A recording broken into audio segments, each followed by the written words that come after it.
ഇതിനകത്ത് അടങ്ങിയിരിക്കുന്ന ന്യൂട്രിയൻസ് എല്ലാം വ്യത്യസ്തമാണ്. ഡയബറ്റിക് പ്ലേറ്റിൻ്റെ ഭാഗമായിട്ട് ചെയ്യുന്ന ബ്രേക്ക്ഫാസ്റ്റാണ്.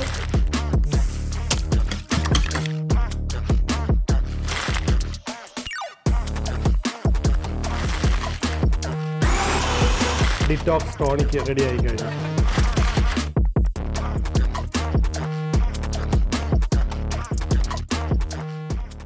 നമസ്കാരം.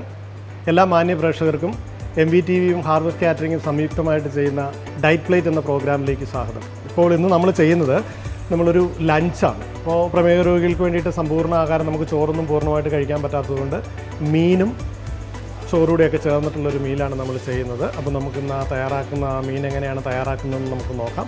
അതിന് വേണ്ട ചേരുവകൾ നമുക്കൊന്ന് കാണാം. അതിനായിട്ട് നമ്മൾ എടുത്തിരിക്കുന്നത് നെയ്മീനാണ്. ഇപ്പോൾ നെയ്മീനൊന്നും വേണമെന്നില്ല, നിങ്ങൾക്ക് കിട്ടുന്ന വീട്ടിൽ അവൈലബിൾ ആയിട്ടുള്ള മീൻ മതി, ഏതായാലും കുഴപ്പമൊന്നുമില്ല. പച്ചമീനാണെങ്കിൽ നല്ലത് എന്നുള്ളതാണ്. അപ്പോൾ ഫിഷ് ഞാൻ എടുത്തിരിക്കുന്നത് ഒരു 70-80 ഗ്രാമിൽ താഴെ വരുന്ന നെയ്മീൻ്റെ പീസാണ്. നിങ്ങളുടെ വീട്ടിലിപ്പം മത്തിയോ അയലയോ കിട്ടുന്ന മീൻ ഏതായാലും കുഴപ്പമില്ല, എടുക്കാം.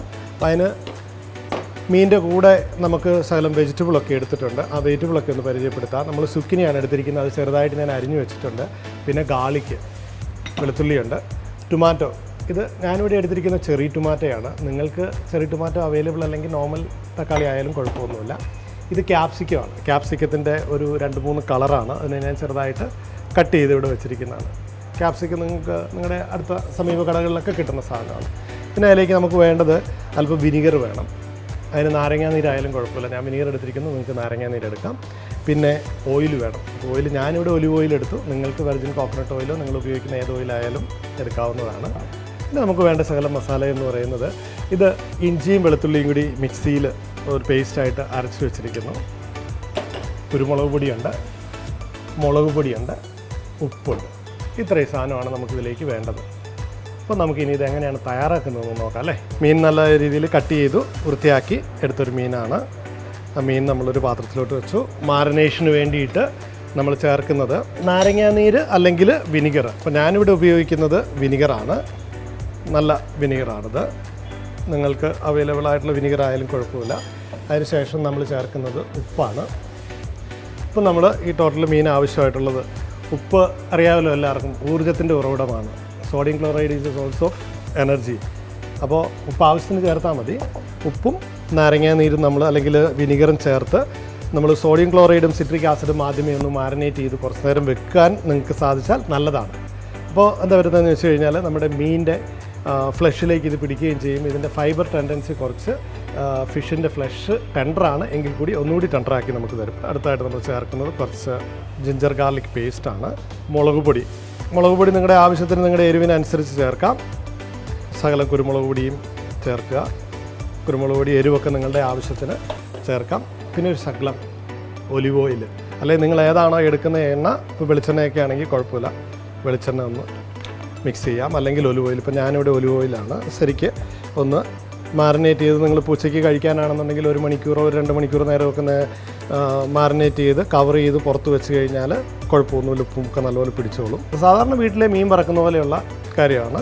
അതിനുശേഷം നമ്മൾ ഫ്രൈ പാനിനകത്ത് വേണമെങ്കിൽ ചെയ്യാം, അതെല്ലാം നിങ്ങൾക്ക് ദോശക്കല്ലുണ്ടെങ്കിൽ അത് ചെയ്യാം. ഞാനിപ്പോൾ ഇവിടെ ചെയ്യുന്ന ദോശക്കല്ലിലാണ്. ഫ്രൈ പാനിനകത്ത് വേണമെങ്കിലും ഇതേ പ്രോസസ്സ് ചെയ്യാം. മീൻ വറക്കുന്ന സെയിം ഇതാണ്. ഒന്ന് നമ്മൾ കഴിയുന്നതും എണ്ണയുടെ അളവ് കുറച്ച് ഉപയോഗിക്കാൻ വേണ്ടിയിട്ട് ഞാനിതിൽ നിറച്ചിരിക്കുന്നത് ഒലിവ് ഓയിലാണ്. അതൊരു സ്പ്രേ വേർഷനിൽ ഞാൻ കല്ലിലേക്ക് സ്പ്രേ ചെയ്ത് കൊടുക്കുക. അപ്പോൾ ക്വാണ്ടിറ്റി ഒന്നും ഒരുപാടാവില്ല, നമുക്ക് ആവശ്യത്തിന് കുറേശ്ശെ ഇട്ട് കൊടുത്താൽ മതി. ഇതുപോലെയുള്ളൊരു സ്പ്രേയുടെ പാത്രം, എന്തെങ്കിലും സ്പ്രേ ചെയ്യാൻ പറ്റുന്ന ഒരുപാട് ബോട്ടിൽസ് ഇപ്പോൾ മാർക്കറ്റിൽ കിട്ടുന്നുണ്ടല്ലോ. അപ്പോൾ നമുക്കതിലൊരു ബോട്ടിൽ മേടിച്ച് വെച്ചാൽ അതിലേക്ക് നമ്മൾ ഈ ഒലിവ് ഓയിൽ വെച്ച് കഴിഞ്ഞാൽ ഓയിലിൻ്റെ അളവ് വളരെ കുറച്ച് നിയന്ത്രിച്ച് നമുക്ക് സ്പ്രേ ചെയ്ത് ഉപയോഗിക്കാം. മീൻ ഗ്രില്ല് ചെയ്തെടുക്കാൻ നമുക്ക് മാക്സിമം ഒരു 10 അല്ലെങ്കിൽ 15 മിനിറ്റിനുള്ളിൽ മതിയാകും. നമ്മുടെ ചൂടിൻ്റെയും ഉപയോഗിക്കുന്ന പാത്രത്തിൻ്റെയും ഇതും. നമ്മൾ മീൻ ഗ്രില്ല് ചെയ്യുമ്പോൾ ശ്രദ്ധിക്കേണ്ടത്, ഒരുവിധം നല്ല ചൂടിൽ പെട്ടെന്ന് ഗ്രില്ല് ചെയ്തെടുത്താൽ ആ മീറ്റിൻ്റെ ഫ്ലഷ് കുറച്ച് സോഫ്റ്റായിട്ട് കിട്ടും. തീ കുറച്ച് നമ്മൾ ചെറിയ ഇതിനകത്ത് വെച്ച് കഴിഞ്ഞാൽ മീനിൻ്റെ ഫ്ലഷ് ഹാർഡായി കഴിക്കാനൊരു ടേസ്റ്റ് ഉണ്ടാവില്ല. ഹൈ പവറിലാണ് ഞാൻ ഇട്ടിരിക്കുന്നത്. വീട്ടിലൊക്കെ ചെയ്യാവുന്ന കട്ടിയുള്ള ബോട്ടം നല്ല കട്ടിയാണെങ്കിൽ ഫ്രൈ പാനിനകത്ത് ചെയ്തെടുക്കാവുന്ന. അപ്പോൾ നമ്മുടെ മീൻ ഗ്രില്ലാകുന്ന സമയം കൊണ്ട് അതിൻ്റെ സൈഡിലേക്ക് നമുക്ക് കുറച്ച് മീൽ വേണമല്ലോ. എന്താണ് നമ്മുടെ ഡയറ്റ് പ്ലേറ്റിൻ്റെ കോൺസെപ്റ്റ്? ഒരു പ്ലേറ്റിൻ്റെ 50% പച്ചക്കറികളും 25% ഭാഗം പ്രോട്ടീനും 25% ഭാഗങ്ങളിൽ ധാന്യങ്ങളും, അതാണ് നമ്മുടെ കോൺസെപ്റ്റ്. അപ്പോൾ നമ്മുടെ ഇന്നത്തെ മെയിൻ പ്രോട്ടീൻ മീലായിട്ട് നമ്മൾ കൺസിഡർ ചെയ്യുന്ന മീനാണ്. പിന്നെ നമുക്ക് വേണ്ടത് വെജിറ്റബിളാണ്. അപ്പോൾ അതിലേക്ക് മീനിലേക്ക് പോകുന്ന കുറച്ച് വെജിറ്റബിൾ ഞാനിവിടെ പരിചയപ്പെടുത്തിയിരുന്നു. അത് കട്ട് ചെയ്ത് വെച്ചിട്ടുണ്ടായിരുന്നു. ആ കട്ട് ചെയ്ത് വെച്ച വെജിറ്റബിളിനെ നമുക്ക് ഈ പാത്രത്തിലൊന്ന് ഗ്രില്ല് ചെയ്തെടുക്കാം. അപ്പോൾ നമ്മുടെ പാനിൽ ശകലം എണ്ണ ഒഴിക്കുക. കുറച്ച് മതി, ശകല എണ്ണയൊന്ന് ഒഴിച്ചു. ആവശ്യമെങ്കിൽ നമുക്ക് വീണ്ടും ചേർത്ത് കൊടുക്കാവുന്നതാണ്. അത് പാനൊന്ന് ചൂടാക്കി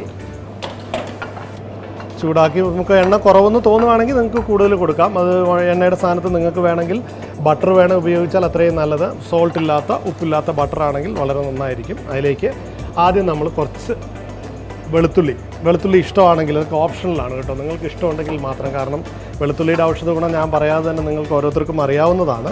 എങ്കിലും ഞാനൊന്ന് ഓർമ്മിപ്പിച്ചെന്ന് മാത്രമേ ഉള്ളൂ. വെളുത്തുള്ളി ചെറുതായി ഒന്ന് സോട്ട് ചെയ്തെടുക്കുന്നു. വെളുത്തുള്ളിക്ക് ഒരല്പം വേവുള്ളതാണ്. അപ്പോൾ അതുകൊണ്ട് ഒരു 2 മിനിറ്റ് അല്ലെങ്കിൽ 3 മിനിറ്റ് സമയം നമ്മൾ വെളുത്തുള്ളി നല്ല രീതിയിൽ ഒരു ഗോൾഡൻ ബ്രൗൺ ഒന്നാക്കിയെടുക്കുക. വെളുത്തുള്ളി ഒന്ന് ചെറുതായിട്ടൊന്ന് സോട്ടായതിന് ശേഷം അടുത്ത് നമ്മൾ ഇതിനകത്ത് ഇട്ട് കൊടുക്കുന്നത് സുക്കിനി ഇവിടെ അരിഞ്ഞു വെച്ചിരുന്നതാണ്. 2 കളറുണ്ട്. അപ്പോൾ സുക്കിനി ഒന്നിട്ട് കൊടുക്കുന്നു. അതും ഒരു ശകലം നേരം ഒന്ന്, ഇതൊക്കെ നമ്മൾ റോ വെജിറ്റബിളായിട്ട് കഴിക്കുന്നതാണ്.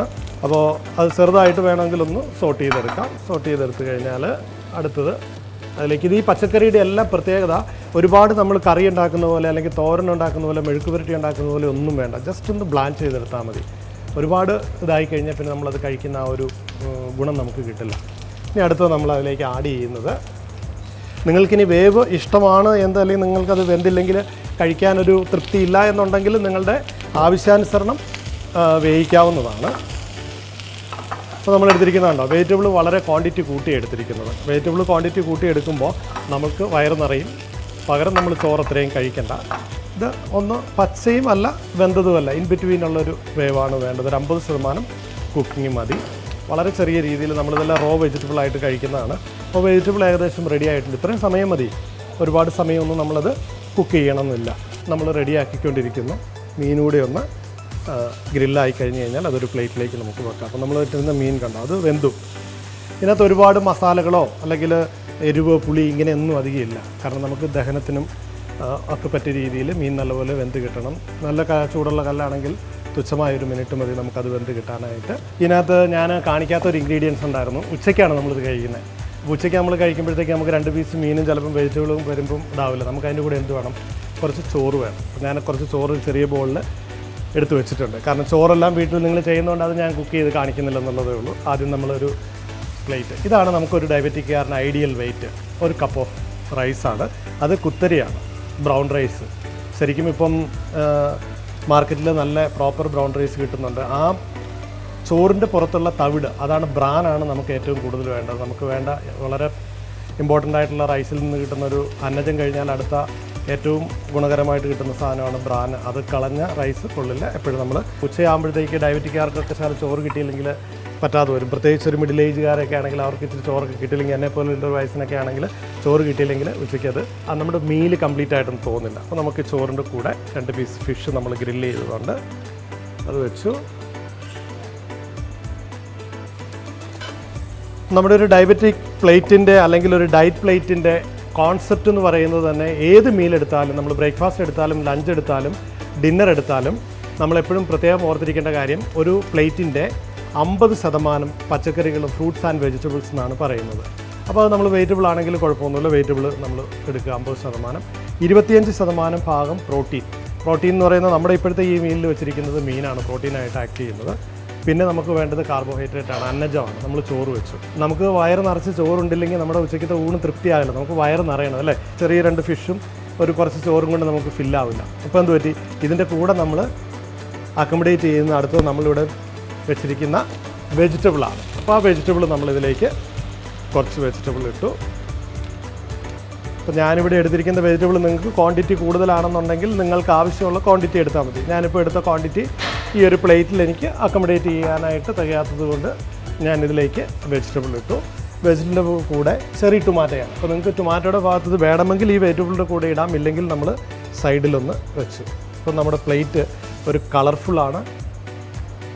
അതുപോലെ തന്നെ നമ്മുടെ ഒരു ഡയറ്റ് പ്ലേറ്റിൻ്റെ കോൺസെപ്റ്റ് നമുക്ക് ഇതിനകത്ത് അക്കോമഡേറ്റ് ചെയ്യാൻ പറ്റി. പിന്നെ നമ്മൾ എടുത്തിരിക്കുന്ന മീലിനകത്ത് ചോറ്, അത് ബ്രൗൺ റൈസാണ്, 2 പീസ് ഫിഷ്, സോൾട്ടഡ് വെജിറ്റബിൾസ് വിത്ത് ഗാർലിക്ക്, റോ ആയിട്ട് നമ്മൾ സലാഡിൻ്റെ പകരമായിട്ട് ഉപയോഗിക്കുന്നത് ചെറിയ ടൊമാറ്റോയാണ്. അപ്പോൾ ടൊമാറ്റോ ചെറുത് നിങ്ങൾക്ക് കിട്ടിയില്ല, വലുതാണെങ്കിൽ നിങ്ങളുടെ വീട്ടിൽ കിട്ടുന്ന എന്തായാലും നിങ്ങൾക്ക് ചെയ്യാം. അപ്പോൾ ഇന്ന് നമ്മുടെ ഡയറ്റ് പ്ലേറ്റിൻ്റെ ഭാഗമായിട്ട് നമ്മൾ തയ്യാറാക്കിയിരിക്കുന്നത് പ്രമേഹ രോഗികൾക്ക് ഐഡിയൽ ആയിട്ടുള്ള ഒരു ഡയറ്റ് പ്ലേറ്റാണ്. പ്രമേഹ രോഗികളുടെ ഐഡിയൽ ഡയറ്റ് പ്ലേറ്റ് എന്ന് പറയുന്നത് 50% പച്ചക്കറികളും 25% ധാന്യങ്ങളും 25% പ്രോട്ടീനുമാണ്. ഏകദേശം അതിനെ നമുക്ക് പാലിക്കാൻ കഴിയുന്ന രീതിയിൽ ഉള്ള ഒരു മീലാണെന്ന് നമ്മൾ തയ്യാറാക്കിയിരിക്കുന്നത്. ചോറ് കഴിക്കേണ്ടവർക്ക് ചോറുണ്ട്, പിന്നെ നമ്മൾ ഒരുപാട് ചോറും കറിയും മാത്രം കഴിക്കണം എന്നുള്ള നമ്മുടെ ആ ഒരു മൈൻഡ് സെറ്റ് ഉണ്ടല്ലോ, അത് നമ്മൾ പ്രമേഹ രോഗിയായി കഴിഞ്ഞാൽ മാറ്റുന്നതാണ് നമ്മുടെ ആരോഗ്യത്തിന് നമുക്ക് നല്ലത്. അപ്പോൾ സ്വാഭാവികമായിട്ടും നമുക്ക് ചോറ് കഴിച്ച് വയറ് നിറയാത്തത് കൊണ്ട് നമ്മുടെ കയ്യിൽ ചോറുണ്ട്, മീനുണ്ട്, കുറച്ച് വെജിറ്റബിളുണ്ട്, അത് റോ ടൊമാറ്റോ ഉണ്ട്. ഇതൊക്കെ കഴിക്കുമ്പോഴത്തേക്കും നമ്മുടെ വയറ് ഫുള്ളായി. വൈകുന്നേരം നമ്മളൊരു സ്നാക്സ് കഴിക്കുന്നിടം വരെ ഒരു സാധാരണ ഒരാൾക്ക്, ഒരു ആരോഗ്യവാനായിട്ടുള്ള ഒരാൾക്ക് പിടിച്ചു നിൽക്കാനായിട്ട് ഈ ഒരു മീല് കൊണ്ട് തികയുന്നതാണ് എൻ്റെ വിശ്വാസം. പക്ഷേ ഇതിൽ കൃത്യമായിട്ട് ഇപ്പം കലോറിയും അങ്ങനെയൊന്നും ഞാൻ അത്രയും ഡീറ്റെയിൽ ആയിട്ട് പോകുന്നില്ല, because I'm not a doctor, I'm a chef. So അപ്പം ഞാൻ സജസ്റ്റ് ചെയ്യുന്നത് നമ്മളുടെ ഈ ഒരു കോൺസെപ്റ്റ് കറക്റ്റ് ചെയ്തുള്ള ഒരു മീല് നമുക്ക് കിട്ടുകയാണെങ്കിൽ ആ മീൽസ് കൊണ്ട് നമ്മുടെ രോഗത്തിന് ഒരു ശാന്തി കിട്ടും. തീർച്ചയായിട്ടും നമ്മുടെ പ്രമേഹ രോഗ പ്രതിരോധ പാചക പരിപാടിയിൽ നിങ്ങളുടെ സഹകരണമാണ് ഞങ്ങളെ അടുത്ത എപ്പിസോഡിലേക്ക് നല്ല പുതിയ പ്രിപ്പറേഷൻസ് കൊണ്ടുവരാൻ സാധിക്കുകയുള്ളൂ. അടുത്ത എപ്പിസോഡിൽ ഇതുപോലെ തന്നെ ഒരു നല്ല ഡയബറ്റിക് ഡയറ്റ് പ്ലേറ്റുമായിട്ട് നമുക്ക് കണ്ടുമുട്ടുന്നത് വരെ നന്ദി, നമസ്കാരം.